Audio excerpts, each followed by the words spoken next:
오늘 하나님께서 우리에게 주시는 말씀은 우리 베드로전서 2장 5절 말씀입니다. 너희도 산돌같이 신령한 집으로 세워지고 예수 그리스도로 말미암아 하나님이 기쁘게 받으실 신령한 제사를 드릴 거룩한 제사장이 될지니라. 아멘. 요즘에 새롭게 생긴 신조 중에 하나가 웃푼이라는 말이 있죠. 세상을 살다 보면 웃긴 이야기도 있고 또 살다 보면 슬픈 이야기도 있는데, 어떤 이야기를 들어보면 웃기면서도 슬픈 이야기, 슬프기는 한데 또 어떻게 들어보면 웃기기도 한 이야기, 그래서 웃기기도 하고 슬프기도 하고, 그래서 이 두 개를 합쳐서 웃푼이라는 말을 씁니다. 그래서 슬프면서도 웃긴 이야기를 웃푼 이야기, 우리가 이렇게 이야기를 합니다. 오늘 말씀의 제목을 업분 결단, 제가 이렇게 정했는데, 업분이라는 말을 아시는 분이 혹시 계십니까? 아무도 없으시죠? 제가 세계 최초로 만든 말이기 때문에 아무도 없으실 것입니다. 업분이라고는 말은 어렵지만 기쁜, 이런 의미입니다. 우리가 2022년을 마무리하고 또 2023년을 새롭게 맞이할 매우 중요한 12월의 시간에 와 있는데, 우리가 이 12월의 시간에 무엇을 해야 될 것인가? 새로운 새해를 맞이하면서 어렵지만 기쁘게 결단해야 될 것이 있다는 것입니다. 왜냐하면 하나님께서는 우리를 부르실 때에 거저 부르신 것이 아니라 부르심의 분명한 이유와 목적을 가지고 우리를 부르셨기 때문입니다. 그래서 오늘 본문에 이렇게 말씀하십니다. 베드로전서 2장 5절입니다. 너희도 산돌같이 신령한 집으로 세워지고 예수 그리스도로 말미암아 하나님이 기쁘게 받으실 신령한 제사를 드릴 거룩한 제사장이 될지니라 말씀합니다. 바로 하나님께서 우리를 부르신 이유가 무엇인가? 하나님이 우리를 부르신 목적이 무엇인가? 우리를 하나님 앞에 거룩한 예배자로 세우시기 위해서 우리를 부르셨다는 것입니다. 그래서 우리는 이 부르심에 합당하게 거룩한 예배자의 삶을 살아가야 되고, 2023년 우리가 더욱더 거룩한 예배자가 되기 위해서 우리는 어렵지만 기쁜 결단을 내려야 하는데, 우리가 어렵지만 기쁘게 내려야 될 결단이 무엇인가? 오늘 세 가지를 통해서 함께 말씀을 나누기를 원합니다. 첫 번째로, 우리가 거룩한 예배자가 되기 위해서는 올바른 예배를, 즉 주일 성수를 결단해야 합니다.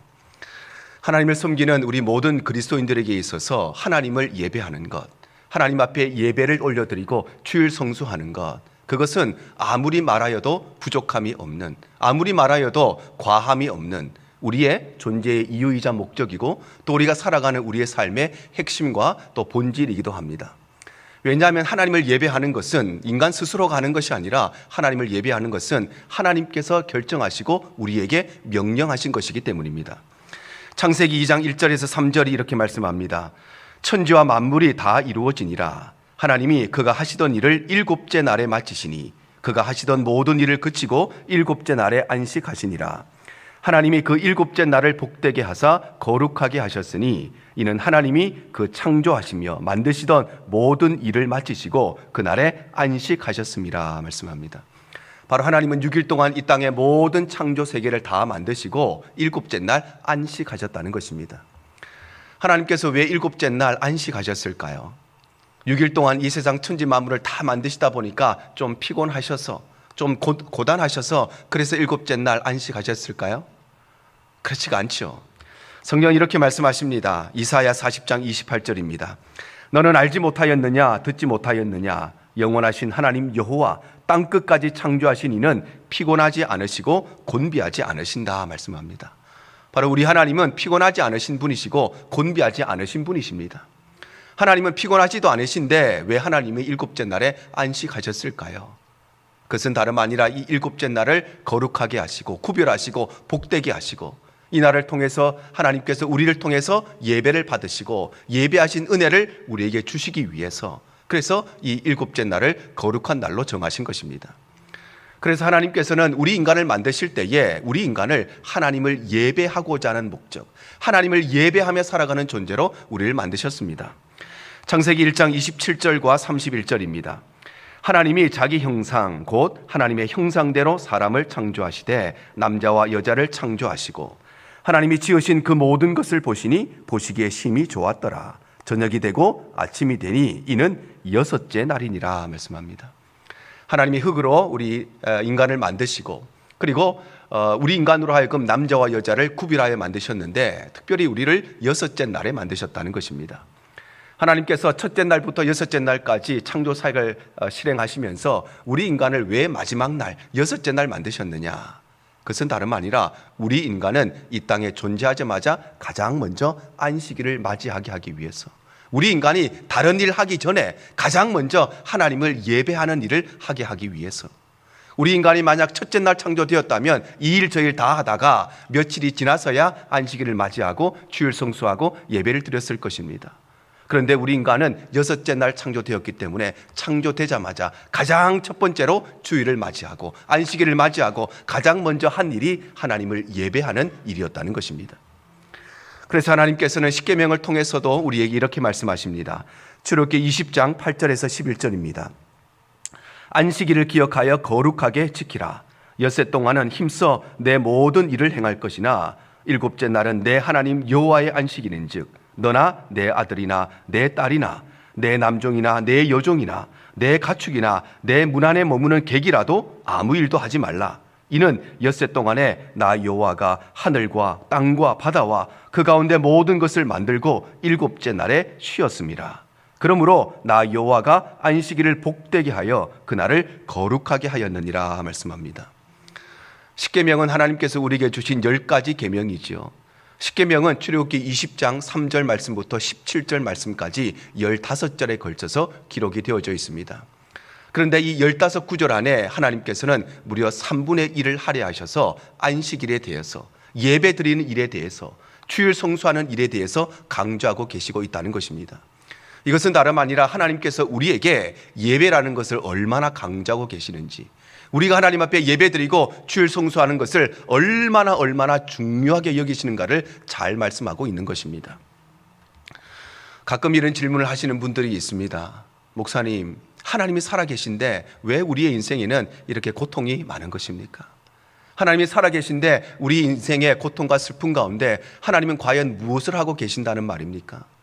하나님이 이 땅 가운데 많은 또 눈물과 아픔과 슬픔이 있는데 하나님은 과연 어디에 계시고 하나님은 무엇을 하고 계십니까? 이 미국 땅에 9.11 사태가 벌어졌을 때 도대체 하나님은 그때 무엇을 하고 계시고 어디에 계셨습니까? 이 미국 땅에 수많은 범죄들이 일어나는데 그 범죄의 장소마다, 그 범죄의 시간마다 하나님은 어디에 계시는 것입니까? 전 세계의 눈을 돌려보아도 전쟁이 일어나고 기근이 일어나는데 과연 하나님은 어디에서 무엇을 하고 계셔서 우리에게 이런 일들이 일어나는 것입니까?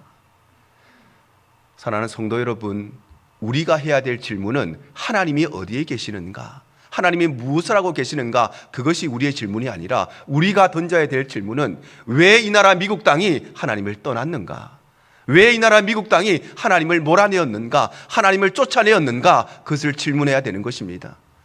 이 미국 땅이 하나님을 쫓아내었습니다. 의회에서도 하나님을 쫓아내었습니다. 하나님을 공공기관에서 다 쫓아내었습니다. 학교에서 하나님을 쫓아내었습니다. 예배를 쫓아내었습니다. 기도를 쫓아내었습니다.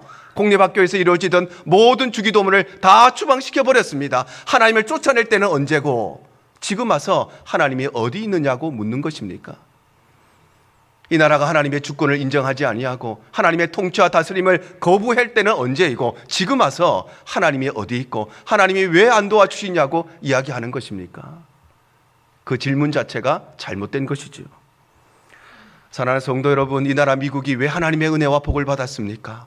우리나라가 얼마나 가난한 나라였는데 어떻게 하나님의 은혜와 복을 받았습니까?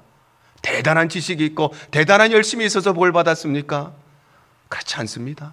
이 나라 미국을 건국한 이 건국의 선조들이, 또 한국교회와 미국교회의 수많은 믿음의 선배들이 무엇보다도 가진 것도 별로 없고 배운 것도 별로 없고 아는 것도 별로 없지만 그러나 하나님을 예배하는 일에 목숨을 걸고 예배했기 때문에, 무슨 일이 있어도 주일 성수를 지켜왔기 때문에, 내게 아무리 급한 일이 있고 아무리 중요한 일이 있어도 예배보다 우선시하지 않았기 때문에, 그래서 이 나라가 여기까지 복을 받고 우리 한국이 복을 받은 것입니다. 왜냐하면 예배는 하나님과 우리 사이의 영원한 표징이기 때문입니다. 출애굽기 31장 12절 13절입니다. 여호와께서 모세에게 말씀하여 이르시되 너는 이스라엘 자손에게 말하여 이르기를 너희는 나의 안식일을 지키라. 이는 나와 너희 사이에 너희 대대의 표징이니 나는 너희를 거룩하게 하는 여호와인 줄 너희가 알게 함이라 말씀합니다. 사랑하는 성도 여러분, 하나님께서는 우리를 거룩한 예배자로 부르셨습니다. 우리가 2023년이 이제 얼마 남지 않았는데 2023년을 우리가 준비하며 기대하면서 거룩한 예배서로 살아가기 위한 첫 번째 결단은 다름 아니라 2023년에는 어렵지만 기쁨으로 결단해야 되는 것은 2023년 내가 주를 성수할 것을 하나님 앞에 가장 우선적으로 결단해야 되는 것입니다. 우리가 어렵지만 결단할 때에 2023년 내 삶에 어려운 일도 있을 수 있고 바쁜 일이 생길 수 있고 중요한 일이 생길 수 있고 재미난 일이 생길 수도 있지만 그러나 무엇보다도 하나님 앞에 예배를 온전하게 올려드리기로 주를 성수하기로 결단할 때에 하나님께서 그 위에 부어주시는 은혜와 복을 누리는 귀한 한 해가 되시기를 바랍니다.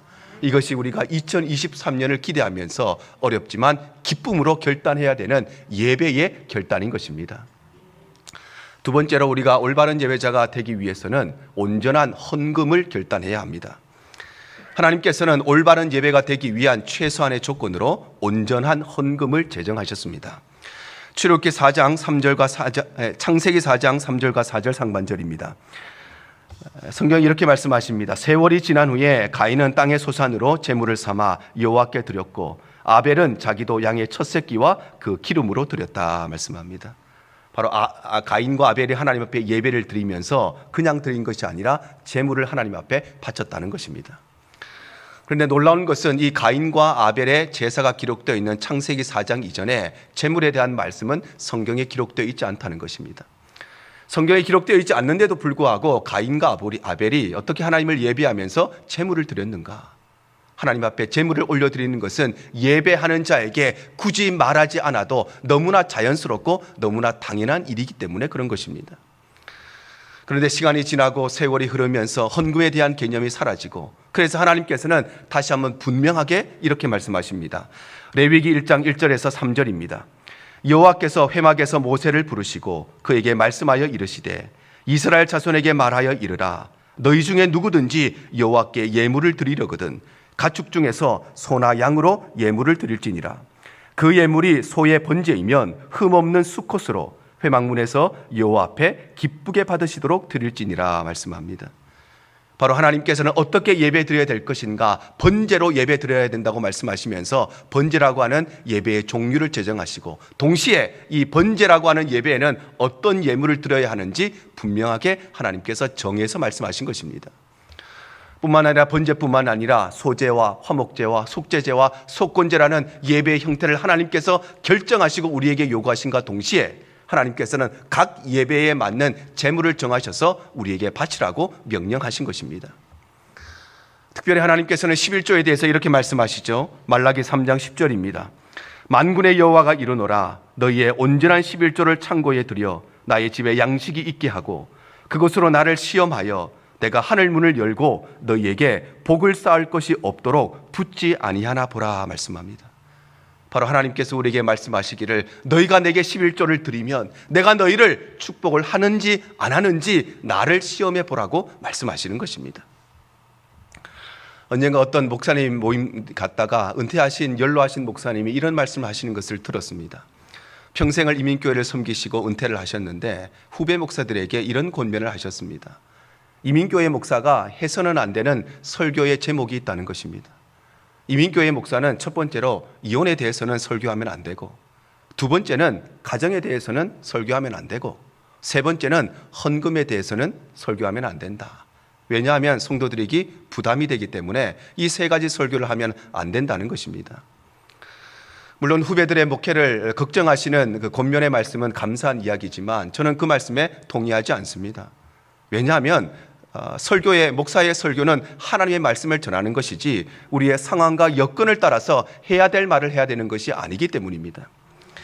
칼빈 선생은 그래서 교회의 문제는 어디에서부터 시작되는가? 교회의 문제는 헌금을 올바르게 가르치지 않는 것에서부터 교회의 문제가 시작된다고 지적하고 그래서 스펄전 목사님은 헌금에 대해서 올바로 가르치지 않는 목사는 더 이상 목사가 아니라 그는 사꾼이라고 지적하셨습니다.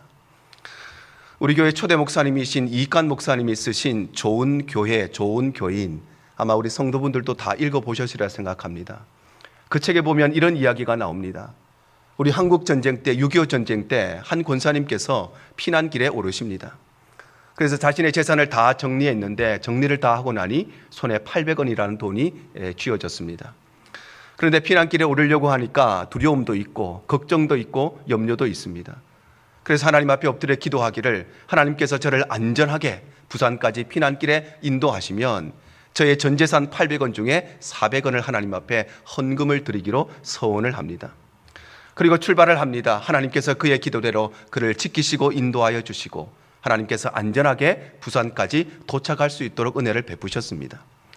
그런데 도착하고 나니 이분의 마음속에 다른 생각이 들기 시작합니다. 물론 하나님 앞에 400원 드리기로 마음에 결단을 하고 서원을 했으니 400원을 안 드리겠다는 말은 아니고, 부산에 와보니 많은 사람들이 피난을 와 있습니다. 그러니 이런 장사를 하면 돈을 좀 많이 벌 수 있겠구나, 이런 생각이 드는 것입니다. 사람들이 다 피난 와 있으니까 이런 사업을 하면 잘 될 것 같은 생각이 듭니다.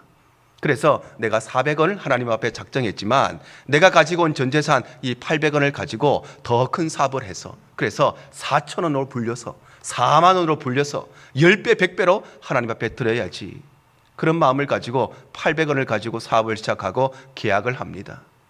그런데 계약한 지 얼마 되지 않아서 그의 재산의 절반인 400원을 사기당했다는 사실을 깨닫게 됩니다. 그 이야기를 통해서 이 목사님이 우리에게 교훈하기를, 우리가 하나님 앞에 온전한 헌금을 드리지 않으면 하나님께서 거두어 가신다는 것을 우리에게 교훈하셨습니다. 세상에 3대 거짓말이라는 말이 있죠. 세상에 3대 거짓말은 나이 많은 노처녀가 시집 안 간다는 것, 두 번째는 연세 많으신 어르신 내가 빨리 죽어야지 하는 말, 세 번째는 장사하시는 분이 미치고 판다는 것, 3대 거짓말이라고 합니다. 그런데 4대 거짓말이 있습니다. 4대 거짓말은 이 세 가지 거짓말에 하나가 더 덧붙여지는데, 그것이 무엇이냐? 하나님이 내게 물질 주시면, 하나님이 나를 부자 만들어 주시면 헌금하겠다는 것, 그것까지 합쳐서 4대 거짓말이라고 합니다. 제가 목회 처음 시작하던 주일학교 전도사 하던 초년병 시절의 이야기입니다. 교회다마다 잠옷실이 있죠. 아이들 주일학교 아직까지 보낼 수 없는 어린 아기들이 있는 가정들이 엄마와 아빠와 함께 아기들이 예배 드리는 곳입니다. 우리 교회도 본당 바로 옆에 잠옷실이 있어서 아직까지 주일학교 보낼 수 없는 어린 아기들이 있으면 엄마와 아빠가 함께 예배를 드립니다. 그 당시 제가 섬기던 교회에서도 잠옷실이 있고 아기들이 있어서 교회에서 매주 과자를 한 박스씩 준비를 해서 아이들에게 나누어 줬습니다. 아이들에게 먹을 것을 지어줘야, 그래야 좀 얌전하게 앉아있고, 아이들이 좀 얌전하게 앉아있어야 엄마 아빠들도 그나마 예배에 좀 집중할 수 있기 때문에 과자를 준비해서 예배당에 들어오는 아이들에게 하나씩 나누어 줬습니다. 언젠가 제 순서가 되어서 교회에서 준비한 한 박스 새우깡을 가지고 가서 예배 드리러 오는 아이들에게 하나씩 나누어 줬습니다. 그런데 아이들이 가만히 앉아서 얌전하게 과자를 먹지는 않지요. 과자를 먹으면서 이리저리 돌아다닙니다. 그런데 그 아이들이 얼마나 예쁜지 제가 아이들을 부릅니다. 일로 와봐. 과자 맛있어? 맛있다는 것입니다. 얼마나 맛있냐? 많이 맛있다는 것입니다. 와, 진짜 맛있겠네. 그러면 전도사님도 하나만 줘봐. 그러면 아이들이 두 가지 반응 중에 하나를 보냅니다. 야, 진짜 맛있겠네. 나도 하나만 줘. 그러면 먹고 있던 과자를 집어서 입에 넣어주는 아이가 있습니다. 어떤 아이는 2개, 3개를 쥐어서, 어떤 아이는 한 움큼을 쥐어서 입에 넣어주는 아이도 있고, 어릴 때부터 성질 급한 아이는 먹던 거 입에 넣어주는 그런 아이도 있습니다. 근데 두 번째 반응이 있습니다. 우와, 과자 맛있겠네? 전도사님도 하나만 줘봐. 그러면 먹던 과자를 뒤로 싹 감추는 아이가 있습니다. 내 거라는 거죠. 줄 수 없다는 거죠. 내 건데 왜 준다는 것입니까? 사랑하는 성도 여러분, 그 금방 누구한테 받았습니까? 저한테 받았습니다. 제가 아이들한테 다 나누어 줬는데, 제가 줬는데 준 사람이 하나만 달라고 하는데 기쁨으로 주는 아이가 있는가 하면 그것을 싹 감추는 아이도 있는 것입니다. 여러분, 하나님께서 우리에게 주신 모든 물질이 하나님께서 우리에게 주신 것입니다. 그런데 하나님께서 우리에게, 그래, 그거 가지고 너희 가정에 필요한 것, 너희 자녀에게 필요한 것 쓰고 행복하게 살았으면 좋겠다. 하나님께서 우리의 모습을 기쁨으로 바라보시면서, 그러면 나도 하나만 줘봐. 그것이 바로 하나님이 우리에게 요구하시는 11조의 헌금인 것입니다. 그럴 때 저와 여러분은 어떻게 반응하고 있습니까? 하나님이 우리에게 주신 것이기에, 하나님이 내게 주신 것이기에 기쁨으로 하나님의 입에 그 물질을 넣어드리는 사람들입니까? 아니면 뒤로 싹 감추어서 내 거라고, 하나님 것이 아니라고, 내 거라고 주장하고 살아가는 사람들이십니까? 사랑하는 여러분, 제가 그 새우깡 먹고 싶어서 달라고 할까요? 그렇지가 않죠. 제가 그 새우깡 하나 사 먹을 돈이 없어서 아이들한테 달라고 할까요? 그렇지가 않죠. 아이들이 먹다가 입에 넣어주는 그 모습이 얼마나 예쁩니까? 아, 나도 하나만 줘. 그러면 입에 넣어주는 그 마음이 얼마나 이쁩니까? 그 마음에 이뻐서, 그 모습이 너무 귀여워서 그래서 하나 달라는 것 아니겠습니까? 하나님이 우리에게 돈이 없어서 헌금을 요구하시지 않습니다. 하나님은 온 세상 만물을 창조하시고 지금도 모든 만물의 소유자가 되시는 분이 하나님이십니다. 우리에게 달라는 것은 우리의 물질을 달라는 것이 아니라 그 물질을 통해서 우리의 마음을 받기를 원하시는 것입니다. 그런데 우리의 삶은 어떠합니까? 우리의 삶을 돌아보아야 합니다. 하나님의 주신 물질 앞에 내가 얼마나 하나님 앞에 드리고 있는가를 돌아보아야 하는 것입니다. 예배를 다 마치면 언제나 과자가 남습니다. 왜냐하면 늘 교회에서 풍성하게 준비하기 때문에 과자가 남습니다. 그러면 그 과자를 어떻게 하느냐? 집으로 돌아가는 아이들에게 또 나누어 줍니다. 그런데 누구한테 나누어 줄까요? 아, 나도 하나 줘봐 할 때 입에 잘 넣어주는 아이한테 쥐어줄까요? 아니면 뒤로 싹 감추고 안 주는 아이한테 넣어줄까요? 그때는 언제나 그 예쁜 모습을 보여주는 아이, 입에 하나 넣어주는 아이, 그 아이에게 2봉지, 3봉지 더 주어서 보냅니다. 여러분, 하나님께서 우리에게 주시는 물질을 하나님 앞에 온전하게 드리면 하나님께서는 우리에게 필요한 것들로 채워주시는 것입니다. 우리가 2023년을 준비하면서 무엇보다도 어렵지만 우리가 해야 되는, 기쁨으로 해야 되는 결단이 바로 온전한 헌금을 결단해야 되는 것입니다. 많은 분들이 기도 부탁을 합니다. 목사님, 내 직장에, 내 비즈니스에 여러 가지 어려움이 있습니다. 기도 부탁을 합니다. 그럴 때마다 말씀드립니다. 사람과의 물질의 문제가 아니라 하나님과의 물질의 문제가 풀려 있는가를 돌아보십시오. 하늘에서도 매여 있으면 이 땅에서 매이는 것입니다.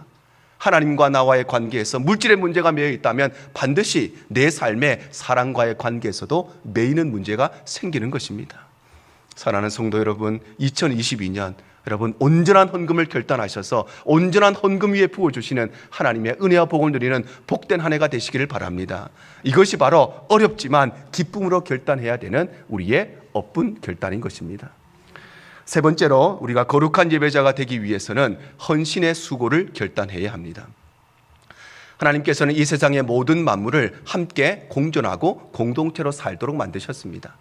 하나님이 첫째 날 빛을 만드셔서 밤과 어둠을 나누셨지만 이 두 개가 공존하며 살도록 만드시고, 하나님께서는 궁창 위의 물과 궁창 아래의 물로 나누셨지만 이 둘이 서로 돕고 섬기도록 만드시고, 바다의 물고기와 하늘의 새들과 이 땅의 육지의 모든 동물들과 모든 사람들이 함께 더불어서 공존하며 서로 돕고 섬기고 수고하고 헌신하며 살게 만드셨습니다. 하나님의 모든 창조의 원리가 그러하기 때문에 가정 역시도 함께 수고하고 헌신하게 만드셨습니다. 창세기 2장 22절에서 24절입니다. 여호와 하나님이 아담에게서 취하신 그 갈빗대로 여자를 만드시고 그를 아담에게로 이끌어 오시니 아담이 이르되 이는 내 뼈 중에 뼈요 살 중에 살이라. 이것을 남자에게서 취하였은즉 여자라 부르리라 하니라. 이러므로 남자가 부모를 떠나 그의 아내와 합하여 둘이 한 몸을 이룰지니라 말씀합니다. 바로 하나님께서는 남자와 여자를 구별하여 창조하시고 이 둘을 한 몸이 되게 하셨다 이렇게 말씀하시는데, 한 몸이 되게 하셨다는 것은 그야말로 남자와 여자가 함께 사랑하고 함께 돕고 함께 수고하고 함께 헌신하도록 만드셨다는 것입니다. 교회도 마찬가지입니다. 사도행전 2장 44절 45절입니다. 믿는 사람이 다 함께 있어 모든 물건을 서로 통용하고 또 재산과 소유를 팔아 각 사람의 필요를 따라 나누어 주었다 말씀합니다. 바로 초대교회는 모든 물건을 서로 통용하고 필요한 것들을 나누어 주었다는 것입니다. 여기에서 통용하고 나누어 주었다는 것은 단순히 어려운 사람, 경제적으로 어려운 사람에게 물질을 나누어 줬다는 것이 아니라 초대교회는 교회를 섬기는 모든 일에 있어서 함께 수고하고 함께 헌신하고 함께 봉사하는 공동체였다는 것입니다. 그래서 성경은 이 시대의 교회를 향해서도 이렇게 말씀하십니다. 야고보서 2장 17절 18절입니다. 이와 같이 행함이 없는 믿음은 그 자체가 죽은 것이라. 어떤 사람은 말하기를 너는 믿음이 있고 나는 행함이 있으니 행함이 없는 네 믿음을 내게 보이라. 나는 행함으로 내 믿음을 네게 보이리라 하리라 말씀합니다. 바로 우리의 믿음은 무엇을 통해서 드러나는가? 우리의 믿음은 우리의 행함을 통해서 드러난다는 것입니다. 우리의 겉모습이 아무리 믿음 좋은 사람처럼 보여도 그 사람이 행동하는 것을 보면, 그 사람이 섬기는 것을 보면, 그 사람이 수고하고 봉사하는 것을 보면 그의 믿음을 알 수 있다는 것입니다. 겉모습이 믿음에 좋아 보인다고, 겉모습이 거룩해 보인다고, 겉모습이 경건해 보인다고 그가 좋은 신앙인인가? 그렇지 않습니다. 믿음은 반드시 행함으로 드러나게 되어 있는 것입니다. 그래서 믿음의 사람은 언제나 행함을 통해서 교회를 섬기고 수고하고 헌신하고 봉사하는 이 삶의 실천으로 그의 믿음이 드러나게 되는 것입니다. 제가 오랫동안 은사발견 세미나라고 하는 세미나를 진행해 왔습니다. 은사발견 세미나는 우리 성도들에게 어떤 은사들이 있는지 그것을 발견하게 만들고, 그래서 각 교회에 필요한 부분에서 교회를 위해 수고할 수 있도록 연결해 주는 사역입니다. 언젠가 세미나를 마치고 한 집사님께서 이 세미나에 참석하게 된 계기와 또 세미나를 통해서 무엇을 깨닫게 되었는가 그 발표하는 시간에 이런 이야기를 하십니다. 이 집사님이 어릴 때부터 신앙생활을 하시고 쭉 교회에서 생활하셨는데, 젊은 시절에 교회를 좀 섬기려는 마음은 있었는데, 그런데 연애하고 결혼하고 또 직장생활을 하느라 바빠서 교회에 봉사를 못 하셨답니다. 결혼을 하고 나니까 아이들 키우느라고 교회 봉사를 못하고, 아이들 조금만 키워놓으면 내가 봉사해야지, 수고해야지, 헌신해야지 마음은 먹었는데, 아이들 좀 크고 나니까 또 남편 비즈니스에 도움이 필요해서 거기 가서 함께 일하느라 또 교회에 헌신을 못 하셨답니다. 비즈니스가 좀 안정되고 나면 내가 교회 봉사해야지 마음을 먹었는데, 좀 안정되고 나니까 건강에 문제가 찾아오고, 그래서 건강 때문에 교회를 봉사를 못하고 있다가 어느 날은 도저히 안 되겠다 싶어서 그래서 하나님 앞에 결단을 했답니다. 내가 이제 교회에 어떤 일이 있어도 봉사하겠습니다. 내가 헌신하겠습니다. 결단하고 하나님 앞에 기도를 하셨답니다. 하나님, 제가 지금까지 아이들 키우느라, 비즈니스 돌보느라, 건강 때문에 또 여러 가지 놀러 다니느라 내가 교회 수고 못하고 봉사 못했는데, 제가 내년에는 최선을 다해서 교회를 섬기겠습니다. 그런데 하나님께서 그의 마음속에 이상한 말씀을 하시더랍니다. 하나님, 제가 내년부터는 제가 열심히 찬양대 대원으로 봉사하겠습니다. 하나님, 제가 내년에는 주일학교 교사로 봉사하겠습니다. 하나님 앞에 결단했더니 하나님께서 됐다 그러시더랍니다. 제가 내년에는 교회 청소도 좀 하고 교회에 필요한 것들 좀 사역하고 수고하고 봉사하고 헌신하겠습니다. 결단했는데 하나님께서 그에게 됐다 그러시더랍니다. 근데 그 됐다라는 두 말을 듣는데 그분의 마음이 완전히 무너진 것입니다. 내가 지금까지 뭘 하느라고 교회를 헌신하지 못했나? 뭐가 그리 바쁜 일이 있어서, 뭐가 그리 중요한 일이 있어서, 뭐가 그리 재미난 일이 많아서 내가 하나님 앞에 봉사하지 못하고 헌신하지 못했나? 내가 마음만 먹으면 언제든지 봉사할 수 있을 줄 알았는데, 그래서 마음 먹고 결단하고 하나님 앞에 봉사하려고 하니까 그때는 하나님이 됐다 그러시더랍니다. 그의 마음이 얼마나 무너졌는지, 내가 평생 신앙생활을 했는데 내가 하나님 앞에 무엇을 하고 살아났는지 그가 회개하기 시작하고, 그래서 더 미루면 안 될 것 같아서 은사발견 세미나에 참석해서 과연 내 은사가 무엇인가, 그리고 그 은사를 따라서 교회에 수고하고 봉사하기 위해서 그 세미나에 오셨다는 것입니다. 사랑하는 성도 여러분, 우리가 교회를 헌신하고 봉사하는 데에 다 때가 있습니다. 내가 원한다고 봉사하는 것이 아닙니다. 내가 결단한다고 봉사하고 수고하고 헌신할 수 있는 것이 아닙니다. 하나님의 교회에 봉사할 수 있는 가장 좋은 적기가 언제인가? 그것은 아이들 다 키워놓고가 아니라, 그것은 비즈니스가 안정되고 나서가 아니라, 여유 좀 생기면이 아니라, 건강이 좋아지면이 아니라, 하나님의 교회를 섬기는 가장 적기는 바로 지금인 것입니다. 하나님이 우리를 예배자로 부르신다는 것은 단순히 예배 자리에 앉아 있는 것이 아니라 하나님의 교회를 위한 헌신자로 우리를 부르신 것입니다. 지금 교회를 섬기고 있지만 너무 힘들어서 내년은 좀 쉬어야지, 그런 생각 가지고 계신 분이 계십니까? 우리의 헌신이 멈추면 우리의 신앙도 멈춘다는 것을 기억해야 합니다. 여러분, 마라톤 선수들이 마라톤을 뛰다가 물을 먹지요. 물을 먹을 때 멈추어서서 먹지 않습니다. 왜냐하면 그의 뜀박질이 멈추면 그의 근육도 마비되기 시작되기 때문입니다. 그래서 마라톤 선수들은 뛰면서 물을 먹는 것입니다. 왜 뛰어서 먹겠습니까? 멈추어서 먹으면 편한데. 그런데 멈추면, 그의 뜀박질이 멈추면 그의 근육도 마비되고 멈추기 때문입니다. 우리의 헌신도 마찬가지입니다. 힘들지만 우리가 헌신하면서 신앙생활을 해야 되는 이유는 헌신이 멈추면 우리 신앙의 근육도 멈출 수밖에 없기 때문입니다. 내 나이가 얼만데 무슨 또 수고냐 헌신이냐. 여러분, 일할 수 있는 건강이 있다면, 아니 놀러 갈 만한 건강이 있다면 교회에 충성하고 봉사할 수 있는 환경과 나이와 건강을 하나님께서 허락해 주신 것입니다. 2023년을 우리가 기대하면서 우리에게 해야 될 결단이 무엇인가? 바로 하나님 앞에 헌신하고 수고해야 될 결단이 우리에게 필요한 것입니다. 어렵지만 기쁘게 우리가 이렇게 결단할 때에 하나님께서는 세상에서 경험할 수 없는 기쁨과 보람을 우리에게 허락해 주시는 것입니다. 2023년 우리 모든 성도님들이 이 헌신의 수고의 결단을 통해서 하나님의 은혜와 하나님께서 주시는 기쁨과 보람을 누리는 복된 한 해가 되시기를 주님 이름으로 축복합니다. 오늘 말씀을 정리합니다. 우리가 하나님 앞에 예배를 결단하는 것, 주일 성수를 결단하는 것은 하나님이 내 삶의 주인이심을 고백하는 것입니다. 우리가 하나님 앞에 온전한 헌금을 결단하는 것은 하나님이 내 삶의 주인이시고 내 모든 것의 통치자이심을 인정하는 것입니다. 그리고 우리가 하나님 앞에 수고와 헌신을 결단하는 것은 내 믿음의 고백과 인정을 우리의 삶을 통해서 내 믿음을 드러내는 것입니다.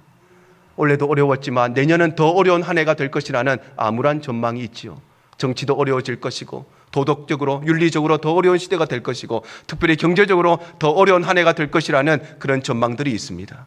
더 어렵기 때문에 그래서 우리는 하나님을 더 붙잡지 않으면 살아갈 수 없는 한 해가 내년 2023년이 될 것입니다. 그래서 우리는 어렵지만 기쁨으로 하나님 앞에 결단해야 되는 것은, 내가 바쁜 일이 생기지만 그러나 내년 2023년은 한 주도 빠짐없이 하나님 앞에 주일 성수하리라. 경제적으로 어려운 문제가 생기지만 그러나 온전한 헌금을 하나님 앞에 결단하리라. 내 건강의 문제도 있고 시간의 문제도 있고 환경의 문제가 있지만 교회를 위해 수고하고 헌신의 결단을 하리라.